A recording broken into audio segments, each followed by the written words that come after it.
Hi, this is Randy Finney with the Right Side of the Chart, and today is Wednesday, July 19th, 2017.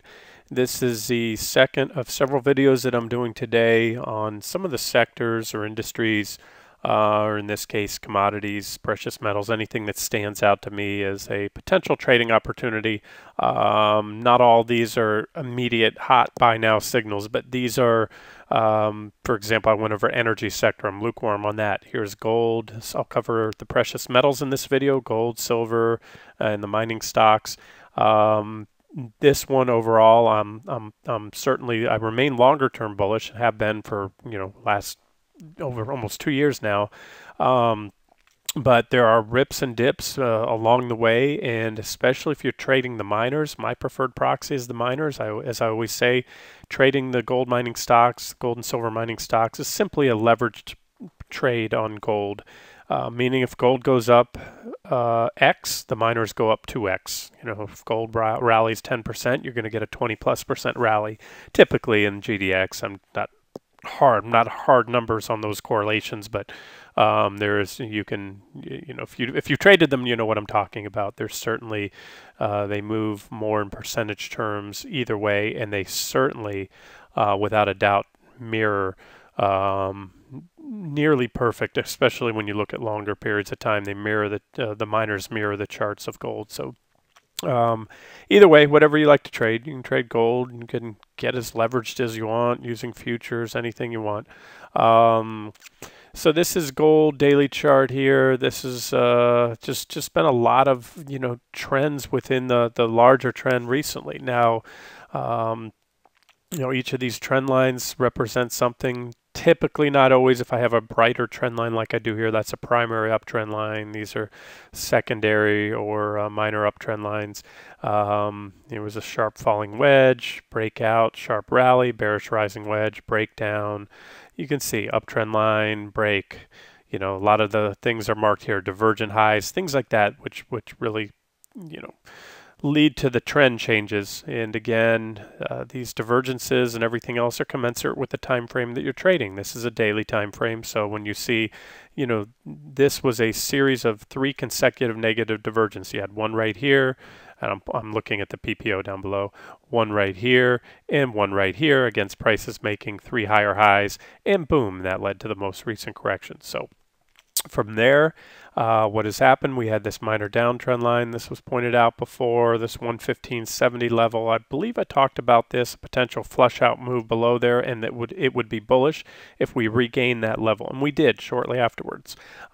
Gold tends to work that way, and a lot of stocks will as well, where the powers that be, whatever the forces are that drives it, you'll see something come down to support. Sometimes it holds support, and sometimes you get that flush out move, and that can be quite bullish because what happens, you break support. Number one, you run the stops. You take out a lot of longs that were in gold and want to be long in gold, and their stops were hit. Number two, you suck in some shorts. If the shorts are watching, okay, 115, I've had this level on here forever and a day. This 115 is a key level, and that's why it's color coded orange. So the shorts see that level break because it's a good support level and has been on gold. And then they jump in, but what happens when it reverses and moves back above their entry price, then they have to cover. So you have both the longs jumping back in and the shorts covering, and at least that's the way I see it. So maybe that's what's happened, maybe not, but either way, my expectation has played out for a little bit of a pop so far. And if you look at this chart, here we are, we're at resistance. So a lot like the energy stocks, I'm cautiously bullish on gold. You can see the reactions there. You can see a big gap here. Look at that big gap right there, candle and then a gap, reactions here. So there's a reason for all of these lines, and this is a resistance zone. I haven't modified this in ages, since I can remember. Says it was updated 7/13. I might have touched it or dragged it, but I believe this line was already there, and they were created back on, this one back in May and back in June here. So what happened is we went up, hit the top of that resistance zone, stalled, came back, and so we're trading between these two support/resistance levels, or within this zone. That could be consolidating, that could be flagging type action. So what you want to watch for gold is a breakout above this level, and if so, that can bring us up to any of all of these levels here. If we fail here, then that may bring us down, but I do like gold overall. I'll just be clear. It's not a screaming buy in my opinion, but I'm seeing here's a bullish crossover on the PPO recently. Money flows. Let's look down. Today I have my CMF up here, which measures money flows. And when you see when we're above the zero line, the histogram is yellow. That's bullish. And when we're below, it's bearish. So, it's told you the trend here, at least via money flows, was bullish all along, which it was. You can see prices moving up. It was negative here during that big correction, downtrend, and it's been negative since this point right here. You can see throughout that downtrend. However, it looks like it's about to cross bullish. So that's just one of many things. RSI is about to cross or just has above the 50 level. That's often bullish. You can see right here, the 50 level often acts as support or resistance when tested from above or below. You had a little bounce here and then it broke down. It confirmed the downtrend was still in play. So just several things I'm looking at. And again, technical analysis isn't any one indicator telling you to buy or sell. It's a collection or combination of all the things you see on the chart. So I see a recent downtrend line breakout. I see a recent flush out move below support. I see a bullish crossover on the PPO, a potential bullish cross on the CMF, money flows going positive, RSI. And then bigger picture, of course, this is a lot of noise, if you will, a lot of chop and slop, especially if you're a longer term investor in gold. So then we zoom out to the weekly chart to really get an idea of the big picture. And you know what, I'm going to go back a little farther. I'll change this to a 7-day period chart. And what the story with gold is we were in a very strong bull market defined by this price channel. I'm drawing it here. We already have the blue line showing it, but I'll just color it in these purple lines. There's your big ascending price channel in gold. Went from the early 05, we're floundered around a well-defined uptrend, and that broke down. This was get out of gold time. We had a couple of things. We had gold as a short back then, or GDX, one of the two. You broke the trend line, the PPO 9 EMA, which is what I use as a trend indicator, crossed below zero, gave you a little whip there, a warning, hey, heads up, and then boom, made a definitive cross there and remained bearish this whole time right here, but finally got our first bullish cross. So this defined the downtrend as far as that trend indicator, kept you shorter out of gold, and then in early 2016 it crossed over, so bullish so far. Where we're at right now, we're flirting. We're back above the zero line after a brief cross below. But again, just a look at the big picture. There was the bull market. There was a bear market. I pointed out at the time this was a major support zone I was eyeing all the way down. We hit that. It correlated with the 61.8 Fibonacci retracement from the entire bull market move, meaning this drop here down to here was 61.8. That's a key fib level. We had this descending price channel right here. Gold broke above it, had a rally, back tested recently, and has moved up. So bigger picture, whether you're a long-term investor or even a swing trader looking to position for the next move, what we need to see to really keep the case that a new bull market is underway in gold alive. We can't really say that definitively yet. This could just be a bear market rally and a deeper bear market. Nobody can say until without looking back in hindsight, a year or so from now. But what we want to see is these previous reaction highs right here taken out. It'd be ideal, since we've already back tested that downtrend line, it'd be ideal to hold here at support. And you can see also how well this, this is the support I'm talking about. This is where we're at. Here it was support back here. It was support back here. Finally broke under this level here, went under it for a while, but that's a pretty well-defined support line. So I like gold longer term around these levels. It's not an official trade idea on this site because the near-term charts are a little too obscure for me. I'll just wait for a little bit better sell signal or buy signal. I'm sorry, but by all means, if you're a gold bug, I think the risk to reward is favorable in gold right now. Silver I like even a little bit better. Silver, at least as of recently, it's had a pretty nice run up. We had this divergent low. Again, this was all covered in recent videos. Divergent low, falling wedge, pretty well-defined downtrend line, and we just broke out above it. You can see that breakout here. We have 2 days trading above it. We also had a resistance level there. So silver looks good. And we had nice clean divergences there, bullish divergences at that low. So it looks like silver may have run the end of its correction, even if it hasn't. Remember, this is what swing trading is all about. We had a divergent low back here and a heck of a rally. You know, to measure that out, just that rally in silver alone, I'm just grabbing the lowest point, moving up to the high. That was a 18% rally in silver, and of course the miners did much more than that.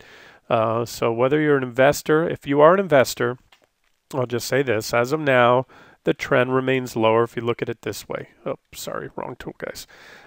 You look at it from the highs, you see, you know, silver making a series of lower highs and lower lows since this high right here. But again, just like gold, go back to a longer term chart. What do you see? Looks a little bit better. Here was your bull market. There was your bear market. We had a well-defined downtrend line that was broken, taken out. We had the first initial leg up, the corrective wave. You know, it's floundering around, but just like gold, see this red line? We need to hold that, especially on a weekly basis. In fact, I can lower that line a little bit to really come capture some of the recent reaction lows back here. Was resistance here. So there's silver. Just like gold, it's in a somewhat precarious technical position. It needs to hold these levels. PPO is also sort of flattening out around the 0 line after being in bullish territory for a while. So these can go either way, but as far as trading or investing goes, it's objective to be long here down around support. And again, if you're a longer term investor, give it a solid weekly close below that level.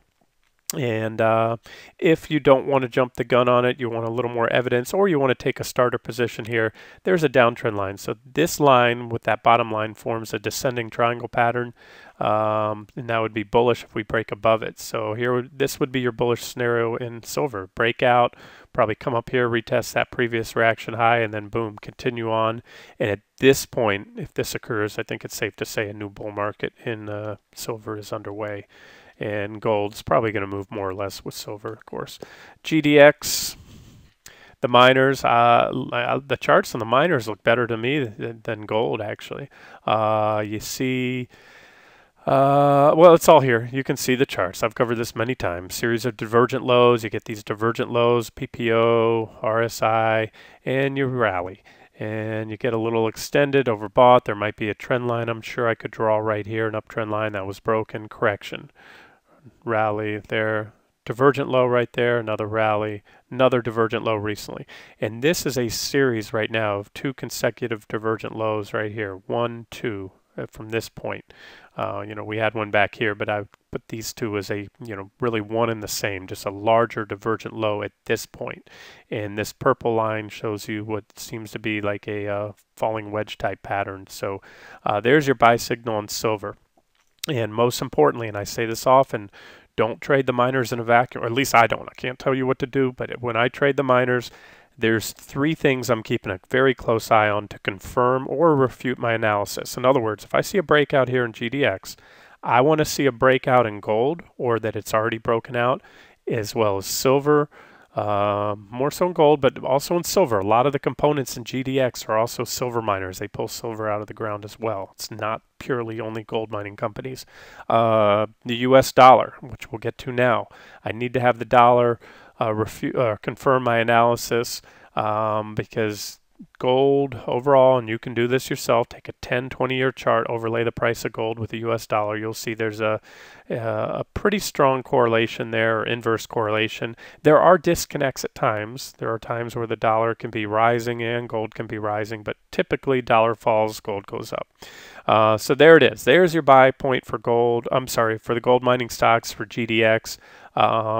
Where it goes, I have some overhead levels, but I think that each of these previous reaction highs would be support, but I think this one up here around the $26 level right here, that's a pretty key level. I think once that gets taken out, that would open the door for a continued move up to test the 2016 highs there. So that's my outlook on GDX. And if things get ugly, you do have some support down here. We might go in and test this reaction low back here from late 2016. All right, so let's look at the dollar real quick and we'll wrap this up. DXY is the US dollar index. Some charts use the USD as the dollar index, same index. This was, I did the last update right here, pointing out there was bullish divergence. We're looking at a daily time frame, but expecting more downside, and I still think we will get more downside. Let me go back to a 2-day period chart. Here's where I think the dollar is going before any significant reaction is down here to this green line, the support level. So I see more downside in the dollar, which should be, give some tailwinds to gold and silver in the coming days, as long as the dollar continues to fall. And from that point, I would expect a reaction. That's a good support level, but ultimately, longer term, I think that level goes, and that would be even more bullish for gold. So that's the dollar. Looking at it right now on a 2-day period chart, it's just zooming out every candle's 2 days. That's 4 years of price history. So there's the daily chart. There is divergence in place, something to watch. This is an end-of-day chart, so let's look at UUP, the dollar ETF. Here's what's happening today. It's closer to that level now. You can see support zone. I mean, this zone's not super well defined. It could go all the way down here. Remember, this is the dollar ETN, so it's not going to track as well. It's not the actual, it tries to track the dollar index, but all these ETNs can have some tracking error. But that's that. I see, let's go back to the daily chart.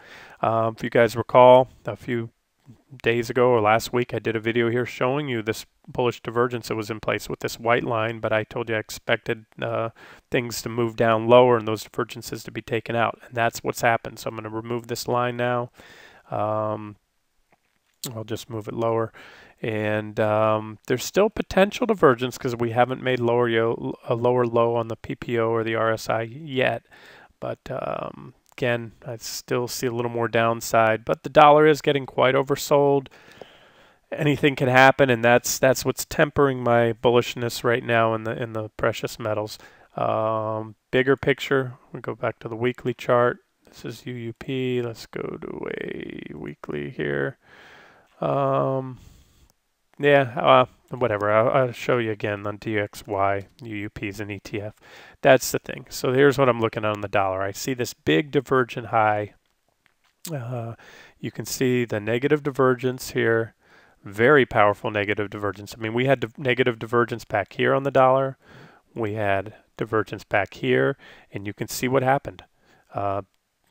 I sometimes get comments, oh, divergence, especially in the stock market, don't work anymore. But you got to go with something if you're going to trade, and nothing works 100% of the time. But you see these divergent tops, and as I often say, the corrections are typically commensurate with the scope of the divergence. This is a huge, massive divergence, and this is a big topping pattern, it appears to me. So again, I think we come down, as I said, to this level, this support level on the dollar index. Maybe find support there, little bounce, and weekly chart, that bounce could take weeks or even months, or we slice through it, who knows. But the bottom line, ultimately, I think we come back in lower and at least down to this level here. It looks about 89 or so, a little below 90 on the dollar, and that would be a pretty big drop. That would put some wind in the sails for gold, and we can drop more than that based on these divergences, but that's what I see right now. Gold and silver aren't the only precious metal. There's platinum and palladium. Here's platinum. Platinum looks good. In fact, looks better than gold to me right now. Here's a divergent low. You can see prices making a lower low at this point versus that point. You can draw a downtrend line right here off those highs. Let's try to capture that. So now this gives us a bullish falling wedge pattern confirmed with bullish divergence or positive divergence. PPO is heading up. You can see the divergence on the RSI. You can see money flows going positive right now. So, if I had to pick one metal to trade right now, this would be it. And this is a ETF called PPLT. It's a physical platinum shares. targets. Wasn't prepared to do that here, but I'll give them to you if you want to trade this one. You want to wait for a breakout, because if you don't, remember, downtrend line is resistance, and resistance is resistance until taken out. So we may have another thrust down within there before a breakout, maybe, maybe not. To buy at the top of a wedge, that's contrary to trading. You're buying at resistance. So one of two ways: either wait for another pullback to the bottom, to this support level or the bottom of the wedge right here where my cursor is, or wait for a breakout. And if we do break out, here, this would be my target, so I'll show you right here. Certainly this reaction high and this line, I think we'd shoot by these targets were past targets before, and then up here around 99.84. So those would be the two price targets again on a breakout of platinum, PPLT. And if you wanted to, you could start scaling in on a pullback, but you're so close to the wedge right now, it just wouldn't make sense to go long. It's only a couple percentage points if it pops above it. So wait for that breakout or wait for a pullback and then start cycling in. All right, this has been Randy Finney with Right Side of the Chart. I hope you enjoyed it.